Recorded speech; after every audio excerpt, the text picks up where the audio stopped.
And happy Saturday morning, everybody, and welcome to Team Talks. This week we have Terry Lee Harrison and Alex Barclay. And how's everybody doing this morning? Good. We're doing awesome. Thanks for being with us. Oh, yeah. Awesome. Another Saturday morning, and here we go. Team Talks. The topic for today, we're going to be actually talking about LinkedIn. And it's kind of a little bit of a perplexing social media platform, for several reasons. I think maybe the number one reason is a lot of people just aren't on it, and they're not using it, or they haven't integrated it into their social media program as of yet. So we're gonna kick into LinkedIn and give you guys a few tips and tricks on how to use it a little bit more effectively. So let's go ahead and hit it. I'm going to start though. I'm going to ask you, Terry Lee. Hey, Terry Lee, what's the good word for today? The good word for today is, coffee. Can that be a good? Can coffee be a word in our call? Or maybe I need one to get the new word. No. Okay. Team Talks. Let me think. The word for the day would be consistency.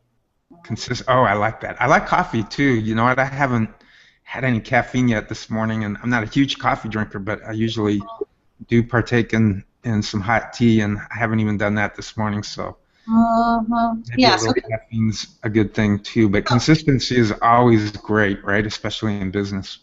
Yes, and I'm even thinking about LinkedIn, so we want to learn some more about LinkedIn from Alex today, but once we do, what can we do to be consistent with it so that it benefits us? So, yeah, so caffeine and consistency. Yes, the C squared. We'll go with it. Hey, Alex. Good morning. Good Saturday morning. How's it going? Good. Awesome. So hey, let's start. I want to start out asking you a little bit. So you are the online digital marketing guru. I think that's right. Yeah, I think that's your tagline. So I guess to kick off, tell us a little bit about Alex and why you get so fired up about online digital marketing. Okay, well, I've been doing this for quite a bit of time now. So I've been designing websites for about 10 years, and the reason I got into doing online marketing is most of my clients, it was always a question that came up where, wait, what's this Facebook thing, or what's this Twitter thing, and how can I use this to help my business? And for a while, I was just always shrugging my shoulders, and after every single client was asking me the same question, I kind of got the hint that it was something that I needed to learn. So one thing I like to say to my clients is when you're doing your normal marketing techniques, your radio, TV, and newspaper, I look at these as rented forms of advertising, because once you pay for them, they're there and they're gone. Now with online, when you're making videos or you're making these profiles, and if you can make some shareable content on social media websites, now the more and more that your items get shared on the internet, the better return on your investment you get, and these items are going to live on the internet forever. So you sort of own your marketing techniques on the internet versus spending money and they're gone when you're using your normal marketing techniques. Oh, that's great. That's awesome, Alex. So let's jump right in. I mean, our time is kind of limited here this morning, so let's jump right into LinkedIn. So tell us, maybe first off, tell us a little bit about how you got started with LinkedIn and why that's a great platform for anybody who's in business. Why they should at least consider looking into LinkedIn and the power of using LinkedIn. Well, that is the original reason that I started using it, is because this is where my target market is. Since I work specifically with small business owners, this is where I'm finding them at. There's a few of them on Facebook and Twitter, and even with my very large following I have on Twitter and Facebook, which is much larger than LinkedIn, I had never really got very many leads or any jobs off of it. Now, LinkedIn, I have multiple people either send me a message or just give me a cold call directly off of my LinkedIn page, and this is usually where they tell me that they're contacting me from. Right.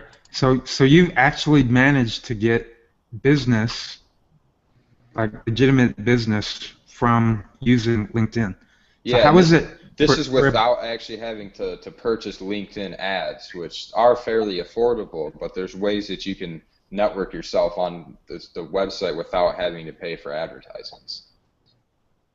Oh, cool. So let's start from the beginning. So if you're gonna use LinkedIn, I guess the right way, right? If a person's gonna use LinkedIn the right way, what are some of the first things they need to do as they're setting up their LinkedIn profile? What are some good tips and tricks that you can give people in general to set up a killer LinkedIn profile? Well, they have something that's pretty unique, unlike other social media websites, where they actually show you your profile strength over on the side. I'm sure you guys have seen that. And if you don't have a completed profile on any other social media website, it's not going to tell you that. There's no way for you to know. Now, LinkedIn is going to tell you your profile strength. Currently, mine is set at all-star, since I have something in every single field that they have on there, which for some people, maybe starting out, it might be hard. Maybe you don't have as much experience you can put on there. You don't have multiple jobs. Maybe you're not a part of an organization, so you don't have a section for that. Maybe you don't have any certifications yet, so it's kind of hard to fill out your profile. Luckily for me, I have at least a couple things to fill out in every field. And having a completed profile, number one, this is like your online resume, so the more you have on there, the better. And also, when people are looking for you within a search, if they're trying to find somebody to work at their organization, or they're trying to find some type of a freelancer like me, the more words you have on your profile, the more of a chance you have of coming up in somebody's search. Oh, great. Okay, yeah, that's awesome advice, Alex. So then once you've got your profile set up and you're actually going to start using LinkedIn, what are some really good tips and strategies for people to make good use of the platform? Because it is it is different than all of the other social media platforms. I mean, number one, it's very business centric.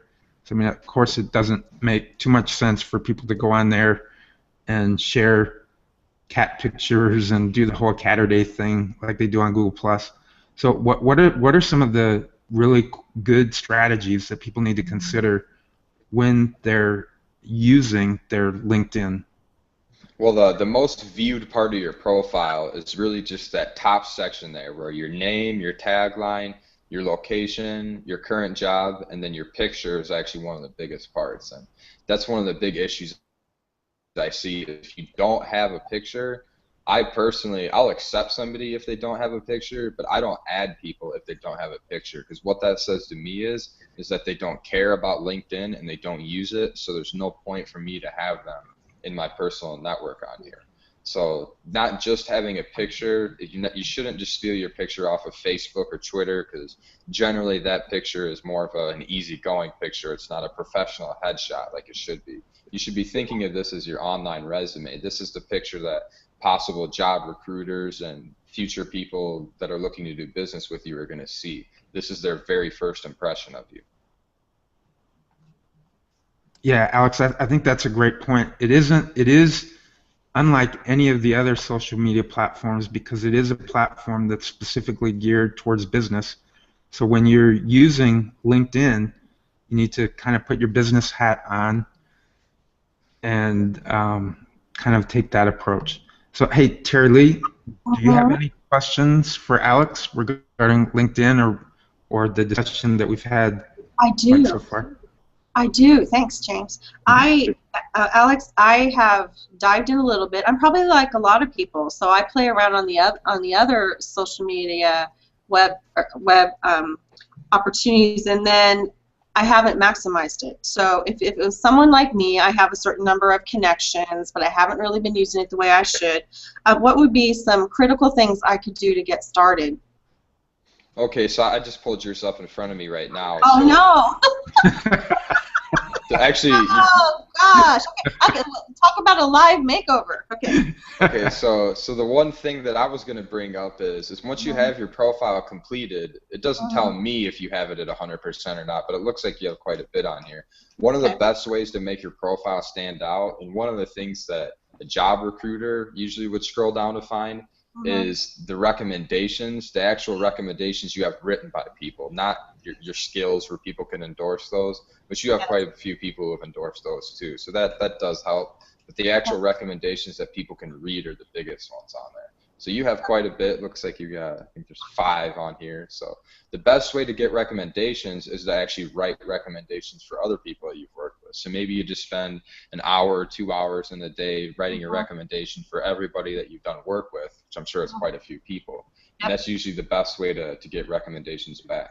So I would try writing recommendations for people that you can tell are actively on LinkedIn, because you got a better chance of getting a recommendation back from them. And it's okay if it's someone you're working with pretty closely to go ahead and write one. And is it okay to, is it kosher to ask for them to return one? If it's Yeah, someone, and it actually does that for you. When you get a recommendations from somebody, you have to accept it for it to show on your profile. And the second you accept it, it actually says, would you like to write a recommendation back for them? And awesome. it gives you the form right there. So yeah, LinkedIn definitely encourages it. Okay, now here's a silly question, and I'll quit hijacking your HOA, James. Does LinkedIn have business pages too, or it's just all about the person, the professional? No, they do have business pages too. So when you're on my profile, it actually loads the picture of my business logo next to my business where it says experience. So kind of like on Facebook where you can say Terry Lee works at, you can just put something generic in there and it's not going to link out to anything. But if you put the actual business page you have, when somebody goes to your profile, now they have instant access just by clicking that link to go to your business page. Excellent. Okay, I'm sure I have a bazillion questions, so James, back to you. Okay. Well, yeah, and those questions are perfect questions, Terry Lee, so that's awesome. So, Alex, what do you think are some of the common mistakes that people make on LinkedIn? I'd say the number one mistake is not having a picture at all, or having a picture where it's you with your friends and family, and it's maybe kind of a funny picture, and you're not dressed in business attire. And I think that's probably the biggest deal, because that's the number one thing that people look at on LinkedIn. There's been multiple studies, and other people I've talked to who are experts in LinkedIn, they say that that is the absolute number one thing. Mostly because that is the very first thing they see on your profile. Hey, yeah, I agree. So it's all about the visual, being very professional in your visual projection. I think the other real important thing is taking some time and really working on your profile. And you gave me a great tip, Alex, when we met in person the other day. Do you remember what that tip was? Yeah, that was the other thing I was just going to bring up was using your tagline as a way to describe what you do in your own words, not using it to just say your position at the company that you're at, because that section is supposed to be under experience. And it does show that in the top of your profile too. So basically you're just doubling what you already have in your profile in your tagline. And your tagline also comes up in searches when people are looking for you. Right.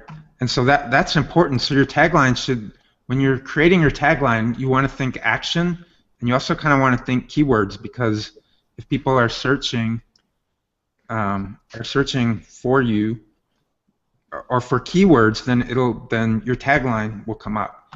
And hey, we have a shout out. We have Laura B. Williams. Thank you for watching. Laura says, hey, I get a ton of traffic from LinkedIn on my websites. I do have published on LinkedIn, and it's worth it. I love the network, and it's so much easier to send prospective clients to my LinkedIn profile to learn more about me. I would like to ask, how can I maximize groups? And I think that's a great question, Laura. What do you say, Alex? What are some ways that people can maximize? Well, first, let's start with what are groups on LinkedIn? What is the group feature on LinkedIn, and how can people optimize and maximize the way that they use groups?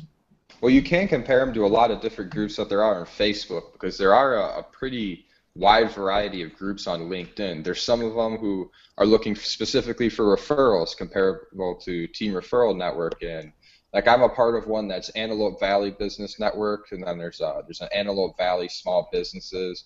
So you want to join groups that are specific to your industry, and groups that are specific to where you're working at in your area. So that's why I'm a part of one called Inbound Marketers. There's one called Link Power, and there's a few other ones that are specific to my industry, but that would be a little harder to actually find clients off of. If you're trying to look at your client base, since I just work specifically with local small businesses, the Antelope Valley small business ones are where I would probably find more people on there. There's not going to be quite as many people versus these groups in my industry, but these are specifically the people who I'm trying to market my services to.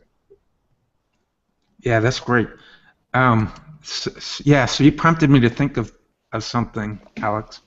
I think LinkedIn has a couple of, well, there's probably a multitude of reasons why you would want to be linked on LinkedIn and use LinkedIn for business.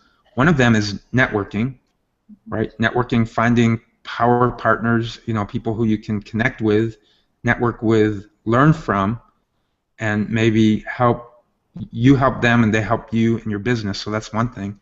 And the other thing is actually finding paying clients for your business. So I know you've been pretty successful in that, Alex. What is your strategy?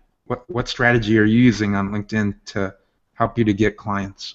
Well, if we're saying like how you just said to have clients find you, having a completed profile is the best way, because that's the first place that they're going to look to find you, and especially having your contact information on there too. If somebody wants to give you a phone call, you need to put your phone number on there instead of just having somebody send you a message.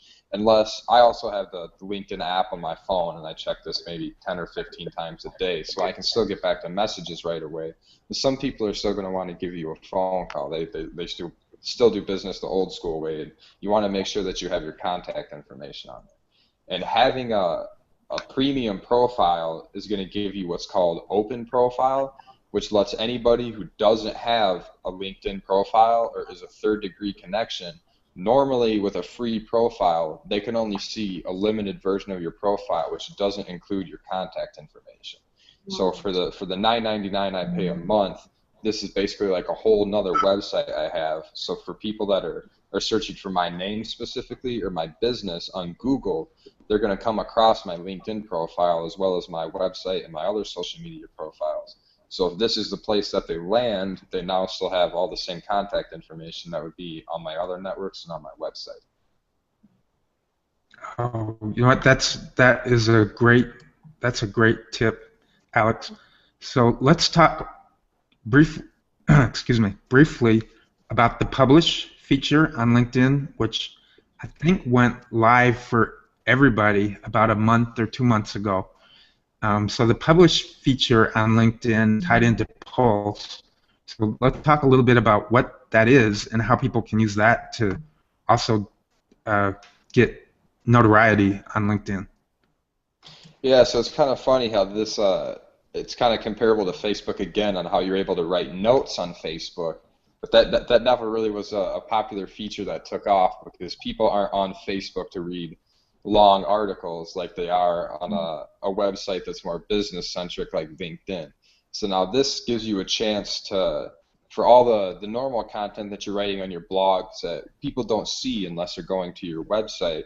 Now you have a chance to use a publishing platform that's going to put it in front of eyes that wouldn't normally see an article that you write, because a lot of business owners don't have time to go around to blogs, and they don't have time to go to news websites where your articles would normally be published. So now you have a way to have your articles come up in front of people right when they go to the LinkedIn homepage. I mean, that Pulse is the very first thing you see at the top of the page there. Right. Yeah. So it's the cool thing about Publish, right? And it's tied into a platform that LinkedIn purchased again fairly recently called Pulse.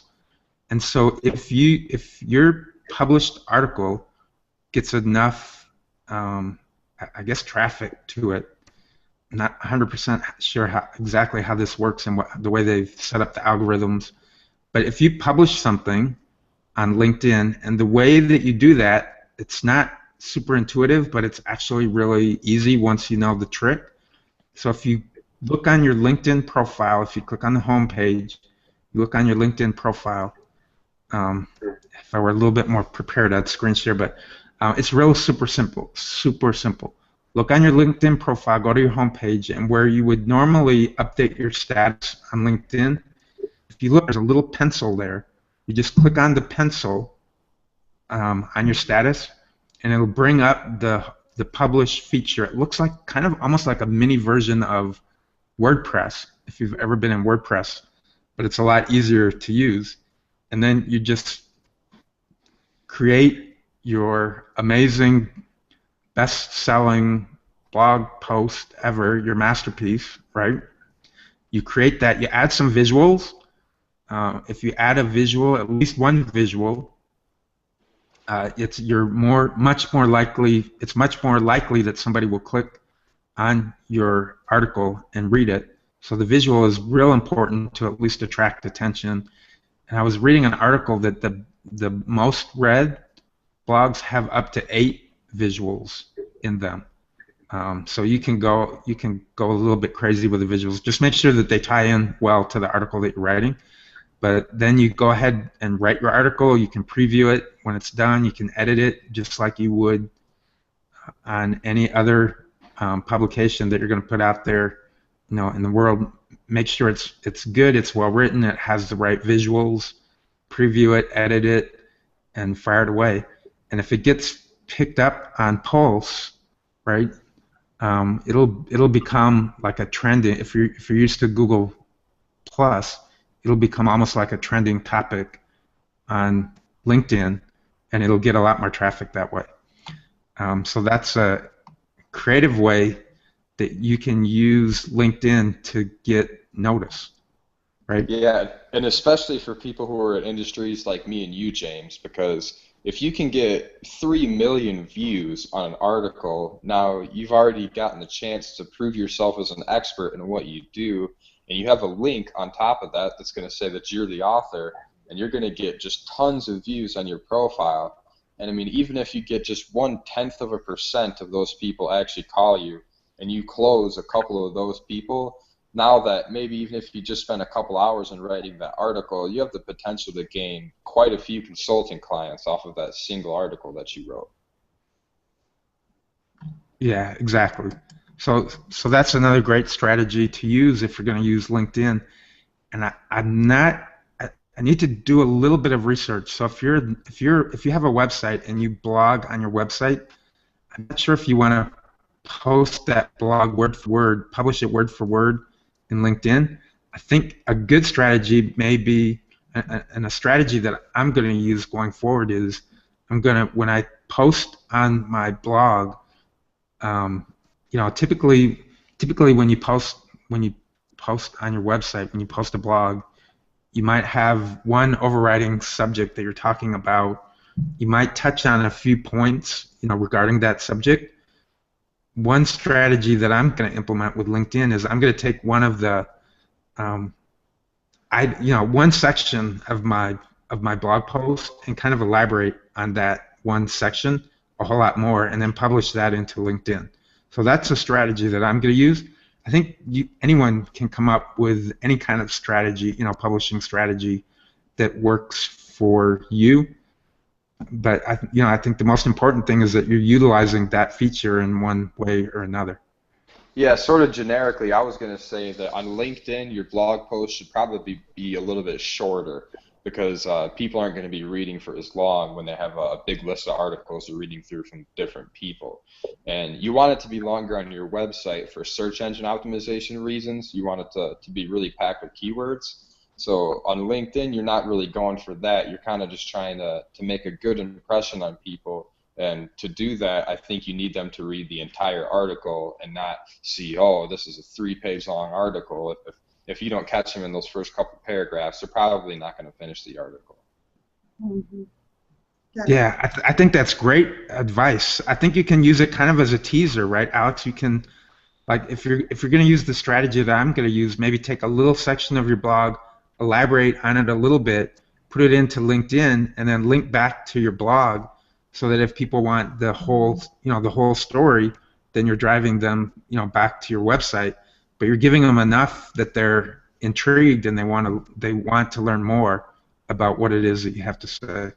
Yeah, and I think probably the best way to find content for your posts is to use experiences from your past clients. Another good reason to do this is your posts are also being published on your profile. And James, on your profile right now, you have it all the way up at the top. I'm pretty sure it lets you change the order of that, just like everything else in your profile. When people are viewing you, they now see that number one, you're active on LinkedIn because you're using their publishing platform. And number two is now they have a chance to see these articles on here. And if you get to give experiences been able to solve for people in the past, now you have another chance to prove yourself as the expert on top of having your recommendations and your skill set that's already in your profile that everybody is used to. Oh, you know what? That might be the best advice that people can take away from this show today, right? Is use LinkedIn as kind of your social business proof, right? I love what you just said. I mean, share your expertise, share your successes, and even, I mean, don't even be afraid to share some of your failures as well, because, you know, sometimes we learn a whole lot more from our failures. If you're going to do that, I mean, of course, be sure to share the lesson learned. Um, but yes, we have some a couple of shout outs to our viewers. Zara Altair, thank you, Zara, for tuning in today. Um, Zara says, "This is so timely. I'm just starting to really look at LinkedIn. I think that's super smart, Zara. I think LinkedIn is something that anybody in business has to start looking at. Traffic is increasing like on a daily basis on LinkedIn, and it's the right kind of traffic for us, for those of us who are in business. It's people who are in business looking to do, um, business with other people. So it's a great networking opportunity.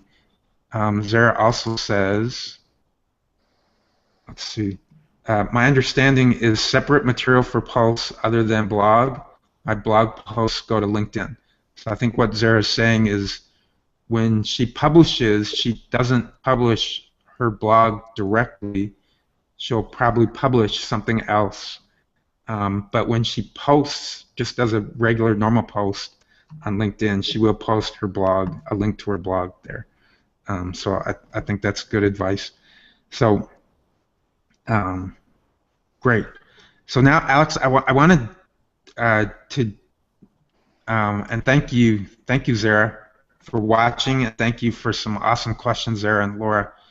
Much appreciated. Those questions were great. So Alex, I want to jump ship from LinkedIn. We'll come back to it in a second, but I want to talk.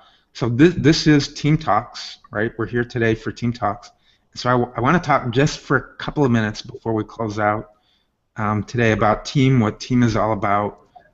So Alex, first of all, I want to congratulate you for considering joining team. I don't know if you've actually joined team yet or not. I know it's on your radar, and you are. If you haven't done it, you are definitely going to do that here in the near future. But No, what is I it actually about? just turned in my application on Thursday at my group. So yeah, I am a member now. Yes, yay. Okay, so what is it that drew you to team, and what is it that you're looking to get out of your whole team experience? Well, see, and I had done the Chamber of Commerce, and this has kind of worked out for me, but it's kind of a whole different game where they're not really out to give referrals to people unless you're sort of in their inner circle. That's sort of how it goes with most of the, except for Don's chamber, which is a little bit different, how he's trying to change things around, where you don't have to be in the inner circle. You haven't have had to have been for a member for years and attended every single event to really make a saying for your business. He tries to support everybody that's a member of his chamber. And when I went to the team group, it was just a whole different atmosphere, how I was kind of accepted right away. And every team group that I went to, even when I was just a guest, I still got referrals from people off of it, where I was just a complete stranger to these people, and I was just stunned. I just left with a smile on my face that I was still able to make an impression on these people that I have never met before. And that was really the main draw to it. Is the reason if I'm going to be spending this time networking with people, I need to at least get an outside referral off of it if I'm not going to be working with the members directly. And most of the referrals that I got were internal. They were for other members who were interested in my services. Yeah, that's great. Yeah, anything that you'd like to add, Terry Lee? I'd love to. Is it okay if I share with our participants where they can find out more information about Team? Absolutely. All right, awesome. James and I would love to invite you to check out Team, whether you're in Southern California where most of our chapters are, or no matter where you're located. You can find us online at teamrn.com. You can also claim a free, no obligation 30-day membership onto the website where you can sign in, where you can begin to network with our other members. And then the great news is we have launched new virtual teams. And so James and I have a team that meets at, they're both Wednesdays now, right, James? Yes. Yep. Okay, so Wednesdays at 1 p.m. Pacific, 4 p.m. Eastern, and Wednesdays at 5 p.m. Pacific, 8 p.m. Eastern. We have two separate virtual teams that we'd love to send you an invitation to be able to come in and visit and meet them. So one is more tech-centric, that's the later one.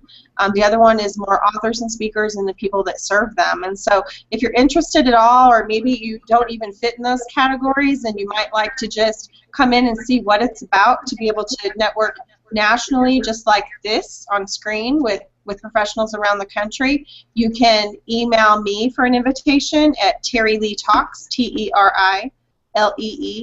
Talks, TALKS @gmail, and you can email James at email me at fiercej, that's FIERCEJ @gmail.com.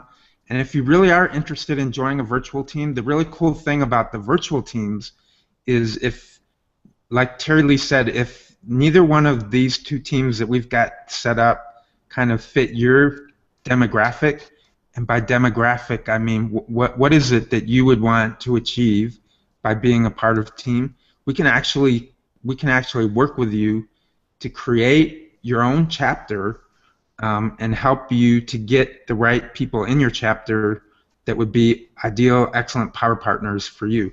And so in closing, Terry Lee, tell us, I know we had kind of a whole show last week about networking and power partnering, but in close, for a virtual team, tell us why power partners are so important, and kind of just real briefly what that means. So a power partner is someone who they share your client and it's not competition. So there could be two power partners today as an example on our Hangout, and that would be James. He's an innovation and creativity coach. He's also involved in the virtual world quite a bit. And then Alex is a social media expert, does websites. And so they can sit and have an opportunity as they get to know each other better to be able to share their clients with each other. So when James meets someone that needs a new website, he might be able to refer. When he knows that Alex is more of a LinkedIn guy and he wants to get his clients on LinkedIn, he can refer. I mean, it's just an easy thing with your power partners. It's just seamless to be able to say, you need to talk to Alex or you need to talk to James. So in a virtual team, the beauty of it is we can be concise. So many of you may know of in real life networking groups where you can grow and have 20, 30 people on your team, but in the virtual team we're going to have 10 spaces, so we're limited. So we don't want to have a bunch of people who it's not easy for them to network. And so for example, in the speaker authors group, it's a publisher, it's a high-end graphic artist to do book covers and marketing. It's someone who can help book speaking engagements and do social media. It's someone who can do websites and products. And so do you see, as an example, how they can just share one client amongst each other? So if that would be of interest to you to network with people, whether you come and say, I'm in Las Vegas, Nevada, and I want to network online with Vegas area people, or whether you say, I want to be with people around the world, let us know what your needs are. We'd love to discuss them with you and see if we can't help you create a dream team for yourself. Oh, I love it. Hashtag create team creates the dream team for you, the virtual dream team. I love that, Terry. That's awesome. Hey, so in closing, Alex, any closing thoughts on LinkedIn, on team, on strategies? What have you got for us? On Teams specifically, I would say just go to as many groups as you can, especially all the ones that are in your area, because you're going to fit in better in some groups than others. Like you said, finding a power partner is going to be the best way. And the reason I chose my group in Santa Clarita is I have two great power partners there. So I have one person who works at the Signal, at the newspaper. So we just have the exact same clients, business owners who are looking to advertise and spread the word of their business. So I've actually already given him a referral, and he's already given me a few too. So it's worked out just in the first couple of weeks that we've known each other. Then we also have another member who works for 25 Score. So now she works directly with other business owners too. So we have it's just a perfect partnership. And the group as a whole was also looking for somebody who does graphic design, because they do quite a few charity events, and they needed somebody to do their posters and their flyers and their social media advertisements that they do for their events. So it was just a perfect group for me to join. Right. Great. Okay, so thank you, Alex. Thank you, Terry Lee, for joining us here today on the Team Talks, where every Saturday morning we're going to do just like we did today. We're going to talk about a hot topic that's really important for people in business. It'll be a different hot topic every week. If there's something that you viewers especially want to learn about, please feel free to let us know in the comment section. I'm sure we have a team expert who can help us. So every week we're going to be bringing in different expertise from Team Referral Network to talk about this. And again, I strongly encourage anybody who's listening, if you want to check us out for 30 days for free, no obligation, no pressure, go to teamrn.com. You can claim your website for 30 days free, no obligation. Again, you're always welcome to come in as a guest, up to 2 times as a guest in any of our virtual teams. And if you're in the SoCal area, we'd love to invite you to have an in real life experience with us as well. So once again, thank you, everybody. Thank you for watching. Thank you, Alex and Terry Lee, and we'll see you guys again next week. Take care, guys. Thank you. Yeah, thanks. I'll see you next week, James. All right.